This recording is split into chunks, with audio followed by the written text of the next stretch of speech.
अस्सलाम वालेकुम। आप देख रहे हैं पॉजिटिव वाइब्स विद अशर। नाज़रीन, आज हम पॉलिटिक्स के ऊपर बात नहीं करेंगे बल्कि अपना एक पर्सनल एक्सपीरियंस आपसे शेयर करूंगा। हुआ कुछ यूँ कि आज रेडियो के ऊपर एक गाना सुनने का इत्तफ़ाक़ हुआ, इब्रारुल हक़ का ग़ालिबन पहला और सबसे मशहूर गाना असाते जाना है बिलो दे घर। उस गाने में जो जहाँ वो गाना मशहूर हुआ उसमें एक पंजाबी स्टैंज़ा था जो कि बाबा बुल्ले शाह का कलाम था। वो भी बड़ा उसमें मशहूर हुआ क्योंकि वो बड़ा कैची लाइन्स थी उसकी। जब हमने बचपन में ये गाना सुना तो नज़रअंदाज कर दिया इन लाइन्स को, ऑल दो कि बहुत कैची थी जैसा कि मैंने कहा।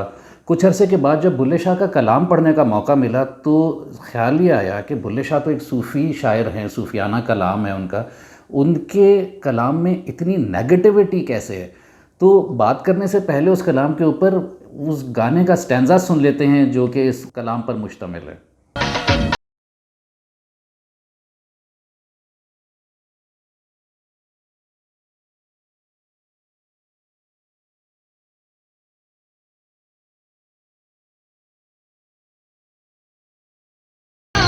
जी, तो आपने रिकॉल कर लिया।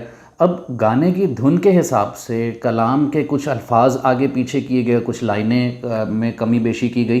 तो ओरिजिनल जो कलाम है वो कुछ यूँ है कि हुजरे शाह मुकीम दे एक जट्टी अर्ज़ करे, मैं बकरा देवां पीर दा जे सरदा साईं मरे। हट्टी सड़े कराड़ दी जिथे दीवा नत बले, कुत्ती मरे फ़कीर दी जिहड़ी चों चों नित करे। पंजसठ मरण गवांडना ते रहिंदियां नूं ताप चढ़े, सुंजियां हो जण गलियां ते विच मिर्ज़ा यार फिरे। अब पहले मैं आपको इसके लफ्ज़ी मायने बताता चलूँ। हुजरे शाह मुकीम दे एक जट्टी अर्ज़ करे। जट्टी कहते हैं पंजाबी औरत को, और हुजरे शाह मुकीम दे एक बुज़ुर्ग का हुजरा जहाँ पर लोग अपनी फ़रियाद लेकर आते हैं। तो एक से बुज़ुर्ग के हुजरे में एक पंजाबी औरत जट्टी वो अपनी फ़रियाद लेकर आई, और वो फ़रियाद क्या है कि मैं बकरा देवां पीर दा, मैं कुर्बानी चढ़ाऊँ, चढ़ावा दूँ जिस सरदा साईं मरे। सरदा साईं लफ्ज़ी मायने इसके सरताज के हैं, शौहर के हैं, सरदा साईं शौहर। तो आप देखें कि किस कदर अजीब-व-ग़रीब बात कर रहे हैं बुल्ले शाह कि एक जट्टी एक पीर के पास आई है और ये कह रही है कि मैं आपके नाम का एक कुर्बानी दूँ, चढ़ावा दूँ जो मेरा शौहर अगर मर जाए। अगली लाइन में फिर अर्ज़ ये करती है कि हट्टी सड़े कराड़ दी जिथे दीवा नथ बले। हट्टी कहते हैं एक दुकान को, कराड़ महाजन को कहा जाता है। तो महाजन की दुकान जिथे दीवा नत बले, जिधर दिन रात दिया जलता है, मीन्स कि वहाँ दिन रात ख़रीदो फ़रोख्त होती है। आबाद दुकान वो जल जाए, भस्म हो जाए, राख हो जाए। कुत्ती मरे फ़कीर दी जड़ी चों चों नित करे। एक फ़कीर का जो पेट है वो भी मर जाए क्योंकि वो दिन रात शोर करता है। पंजसठ मरण गवांडना ते रहिंदियां नूं ताप चढ़े। गवांडना कहते हैं पड़ोसनों को। तो 5-7 पड़ोसने भी मर जाएं और जो बाकी रह गई हैं उनको बुखार हो जाए, ताप चढ़े। ताप चढ़े मीन्स बुखार हो जाए। सुंजियां हो जण गलियां दे विच मिर्ज़ा यार फिरे। अब देखिए कितनी खूनरेज़ी की बात हो रही है कि फ़कीर का पालतू जानवर भी मर जाए, जो दुकान है वो भी जल के राख हो जाए, 5-7 पड़ोसने भी मर जाएं और सबसे अहम शौहर भी मर जाए, और फिर जो गलियां हैं वो सुनसान हो जाएं तो मेरा महबूब उसमें बिला रोक टोक बिला इजाज़त फिरे। लेकिन ये इसके लफ्ज़ी मायने हैं। अब जब मैं आपको इसके हकीकी मफ़हूम बताऊंगा तो आप बहुत हैरान रह जाएंगे कि बज़ाहिर बात क्या हो रही है लेकिन हकीकत में उसका क्या मायने है। हुजरे शाह मुकीम दे एक जट्टी अर्ज़ करे। शायर ने जट्टी का मतलब इसमें रूह को लिया है। रूह चूँकि मोनस है और जट्टी भी एक मोनस औरत को कहते हैं, तो रूह, जट्टी को रूह कहा गया है इसमें। वो हुजरा क्या है रूह का? रूह का हुजरा हमारे जिस्म में दिल है।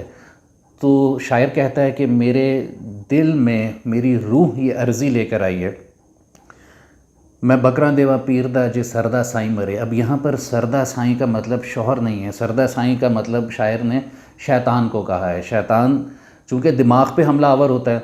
आपने सुना होगा कि जो काला जादू है उसके बारे में कहा जाता है कि जादू वो जो सर चढ़कर बोले। तो शैतानी अमल जो है वो सर के ऊपर हमलावर होता है, हमारे दिमाग पे, हमारी सोच पे काबिज़ होता है। तो मेरी रूह ये अर्ज़ कर रही है मेरे दिल में कि मैं अपने रब के नाम की कुर्बानी दूं अगर मेरे सर से शैतान जो हमलावर हुआ है ये मर जाए, ये ख़त्म हो जाए। आगे रूह ये अर्ज़ कर रही है कि हट्टी सरड़े कराड़ दी जिथे दीवा नथ बले। ہٹی کہ یہاں پر نفس کو کہا گیا ہے. جس طرح سے دکان میں چیزوں کا خرید و فروخت کی جاتی ہے، اسی طرح سے ہمارے نفس میں خواہشات کی لین دین ہوتی ہے. اور یہ جو نفس ہے یہ ختم ہو جائے، یہ جل جائے، اس میں خواہشات جو ہیں وہ ختم ہو جائیں. کتی مرے فقیر دی جڑے چونچوں نت کرے. فقیر کے پاس اور تو کچھ نہیں ہوتا، اس کا جو پیٹ ہے وہی اس کے لیے ساری دنیا ہے. اسی طرح ہر انسان کی جو ایگو ہے وہ اس کا پالتو جانور ہے. اور شاعر اس میں یہ کہہ رہا ہے کہ میری جو ایگو ہے، یہ جو میں کی تکرار دن رات چلتی رہتی ہے میرے اندر، یہ مر جائے، یہ بھی ختم ہو جائے. اگلے لائن میں کہتے ہیں کہ 65 مرن گوانڈنا تے رہندیاں نو تاپ چڑھے. اب یہ 5-7 جو پڑوسنے ہیں یہ ہمارے ذات کی 5-7 موٹی موٹی برائیاں ہیں، جیسے جھوٹ ہے، فریب ہے، دھوکہ دہی، جلن، حسد، غیبت. یہ 5-7 موٹی موٹی برائیاں جو ہیں ہماری ذات کی، شاعر کہتا ہے کہ یہ برائیاں ختم ہو جائیں. اور جو اور برائیاں ہیں جو بظاہر جن کے نام نہیں ہیں، نفس کی برائیاں، وہ کمزور ہو جائیں. جب انسان کو بخار ہوتا ہے تو وہ کمزور ہو جاتا ہے، اسی طرح سے جو نفس کی برائیاں ہیں وہ بھی کمزور ہو جائیں. اور پھر سنجیاں ہو جن گلیاں وچ مرزا یار پھرے. یہ میری ذات ہر قسم کی برائیوں سے اور شیطان کے حملوں سے یہ پاک ہو جائے. دل کی گلیاں جو ہیں وہ ہر قسم کی امپیورٹی سے پاک ہو جائیں. اور پھر اس میں میرے رب کا، میرے محبوب کا، اللہ سبحانہ تعالیٰ کا اس میں بسیرا ہو.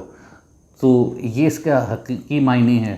اور لفظی معنی آپ نے دیکھا کہ بہت سارے لوگ اس کو وہی سمجھتے ہیں. اور بلکہ میں نے ایک آرٹیکل پڑھا تو ان صاحب نے پوری ریسرچ کر کے یہ لکھ دیا کہ یہ چونکہ مرزا صاحبہ میں ہے تو، اور صاحبہ کی شادی کسی اور سے ہو رہی تھی، وہ ایک بزرگ کے پاس گئی اور انہوں نے کہا کہ جی یہ جو میرا شوہر، ہونے والا شوہر ہے، وہ مر جائے اور پھر یہ سارا کچھ پڑوسنے بھی مر جائیں اور دکان بھی جل جائے، اور پھر مرزا کے لفظ سے مرزا یار پھرے تو وہ مرزا اس میں پھرے. لیکن ایسا مطلب نہیں ہے. جو صوفی شعراء تھے وہ، ان کا کلام بظاہر کبھی ایسے لگتا ہے کہ بڑا عجیب و غریب ہے، اور اس کے جو ثانوی معنی ہیں وہ بڑے سطحی سے لگتے ہیں. لیکن ڈیپ اگر ان کی طرف غور کیا جائے، اس کو پڑھا جائے تو بہت کچھ سوچنے پہ مجبور کر دیتا ہے. تو میں امید کرتا ہوں کہ یہ آج کا موضوع آپ کے لیے کچھ نہ کچھ فوڈ فار تھاٹ، کچھ اچھا سوچنے پر آپ کو بھی مجبور کر دے گا. اگلی ویڈیو میں پھر کسی اور موضوع کے اوپر بات کریں گے. تب تک کے لیے اجازت دیجیے. اللہ حافظ.